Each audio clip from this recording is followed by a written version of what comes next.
Are you ready to finally break free from overwhelm, procrastination, and burnout? If you're ready to focus on what truly matters and create momentum to reach and exceed your goals in business and in life, then this podcast is for you. Welcome to the Efficiency Advantage, the podcast where clarity meets action and purpose that fuels your progress. So here's world-class productivity expert and your host, Coach Juli.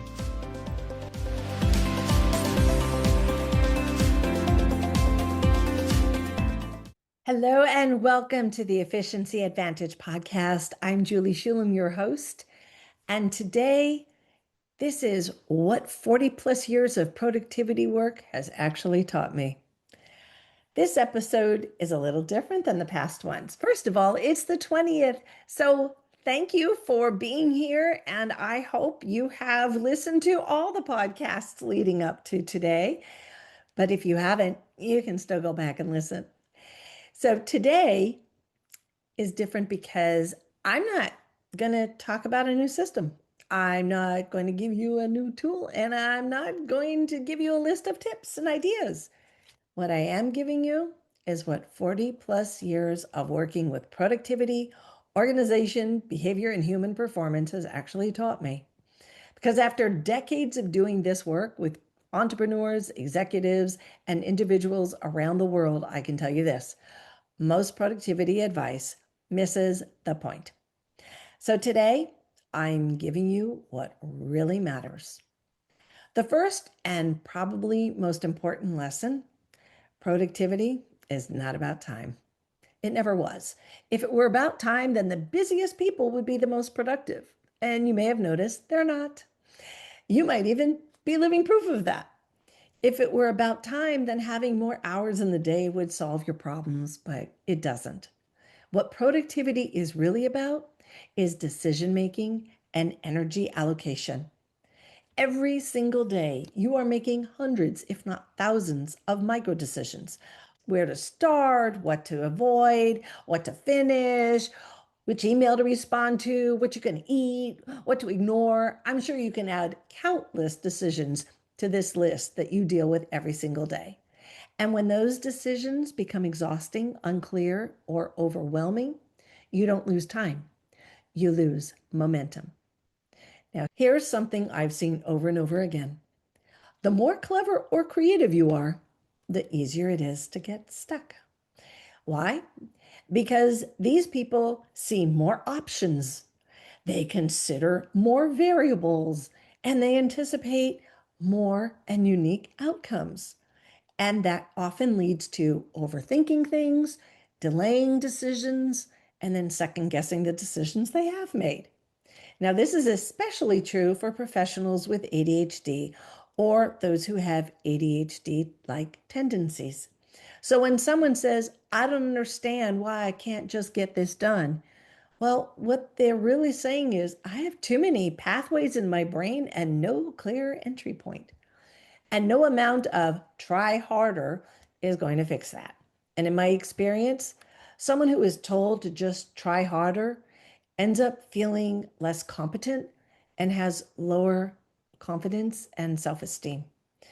And then things kind of go south quickly. The more complex a system is, the more likely it is to fail. I've seen people create beautiful planners, intricate digital systems, color-coded everything. Now, you know I like color-coding things, but not everything needs to be that much, done that to that degree. And then what happens? They abandon them within days sometimes. Why? Because the brain, especially an overwhelmed one, doesn't want complexity.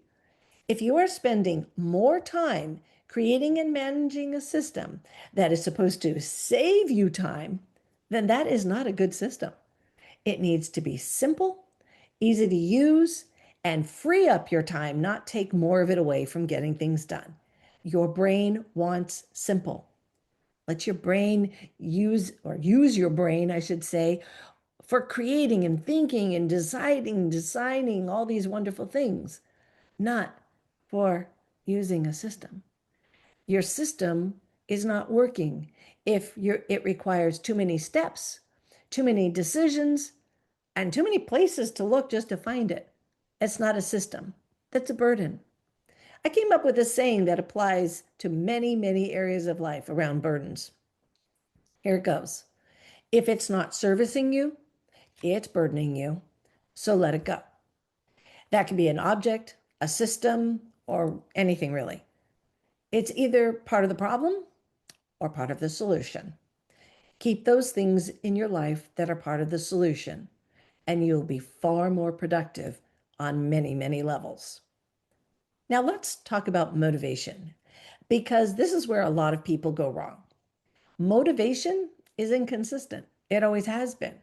If you're waiting to feel motivated to take action, you'll always be behind. At least that's what I've seen in my clients. The people who are consistently productive, they don't rely on motivation. They rely on structure, clarity, and pre-decided actions. They've already removed the question, should I do this? There are so many times I just don't want to do something. There is very little, if any, motivation to do something. Sometimes, in particular, my workouts, for example, in the morning. That comes to mind right away. I am rarely motivated to do my exercise routine, but it's on my schedule. It's planned. My routines are created in advance for me. So there's clarity of what I am to do. And I have a system so that I don't have to think or decide. I just go through the motions and get started. And once I'm started, I'm good. I'm highly motivated to finish.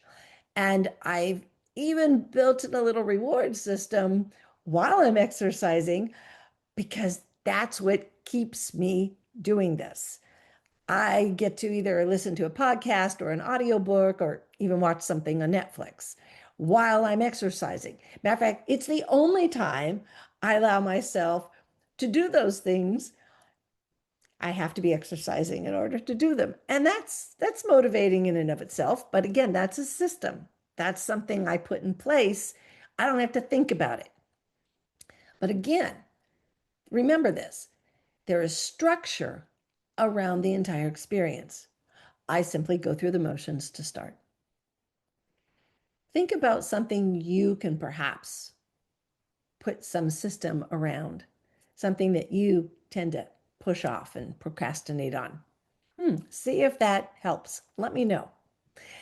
Another critical lesson: overwhelm is not a character flaw. It's a signal. It tells you one of three things. Either you have too much coming into your brain, you don't have a clear plan, or your system can't support your workload. But instead of addressing those, people tend to internalize it. They think, I should be able to handle this. No, you should have a system that handles this for you. I can't tell you how many amazing and successful people even I work with that are in serious overwhelmed states when they come to me. Once I was working with a guy in tech, and I wrongly assumed he would have amazing systems in place for his tasks. I was wrong. So much would come to him from multiple sources that added to his list of tasks.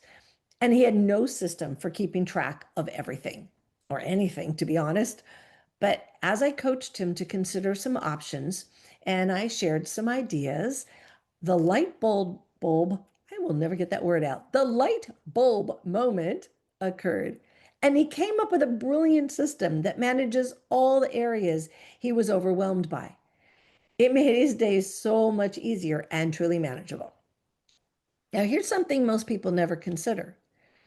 Productivity problems are usually friction problems. Now, friction looks like too many steps to start, too many decisions to make, too much effort to access what you need. And the brain responds to friction by avoiding. You've probably heard of avoidance behavior.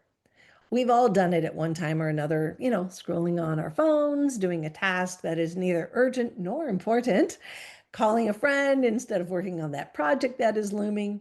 I bet you have a wonderful list of your own avoidance behavior mechanisms. And this avoidance isn't because you're lazy, but because your brain is efficient. That sounds off, right? But no, listen, it will always choose the path of least resistance. So the real question becomes, where is the friction in your day?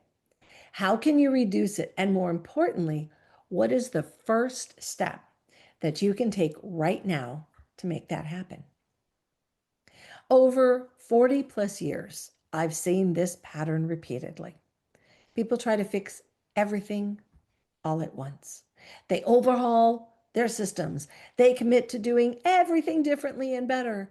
And within a week, they're back where they started. Why? Because intensity is not sustainable. Consistency is. Think of dieting to lose weight.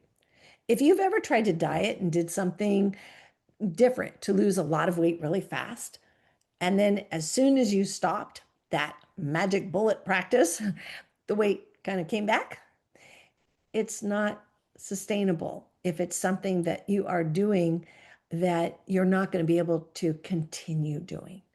If it's just this intense burst of changing how you're doing things, it's not going to necessarily be sustainable. And you'll have a hard time sticking to the process that actually works long term. So consider this.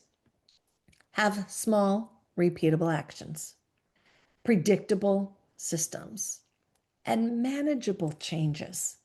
You don't do everything at once. That's what creates long-term results, are these three things: small, repeatable actions, predictable systems, and manageable changes. Now, when coaching someone who needs multiple systems overhauled, we start with one, and it is the one that pretty much everything else hinges on. My job is to deep dive to find the root issues and help my client put a new way of acting or thinking in place in order to create a method that is consistent and sustainable. Those are the systems that last and work long term. They have to be simple and easy to use. I've got systems I've put into place decades ago, and I have had clients who contact me and say, that system you taught me 20 some odd years ago, it still works. I'm still using it. That's a sign of a good system. Now, the last one is rarely talked about, and that is that productivity is not about getting more done. Yeah, I said it. It's about trusting yourself to follow through. When you trust yourself, you stop overthinking, you stop renegotiating, and you stop avoiding. And that changes everything, because now you don't need to convince yourself to act. You just act. So if I were to distill my 40 plus years of productivity work into one idea, it would be this: productivity is not about doing more.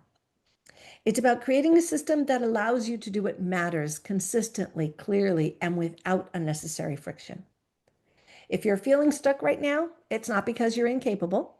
It's because something in your system isn't working, and that's fixable. I hope that thinking some of these things through that I've said gave you some new things to think about. I want to thank you very much for being here and invite you to share this podcast with others. My goal is to touch the lives of at least 500,000 people, which isn't that many. But if each of you share this podcast with just 2 people, and then those share with just 2 people, well, then I can be helping millions of people. And that is what this is all about. Thank you for being here again. And as always, have a productive day. So that's it for today's episode of The Efficiency Advantage. Head on over to Apple Podcasts, iTunes, or wherever you listen and subscribe to the show. One lucky listener every single week that posts a review on Apple Podcasts or iTunes will win a chance in the grand prize drawing to win a private VIP day with Coach Juli herself. Be sure to head on over to theefficiencyadvantage.com and pick up a free copy of Coach Juli's gift and join us on the next episode.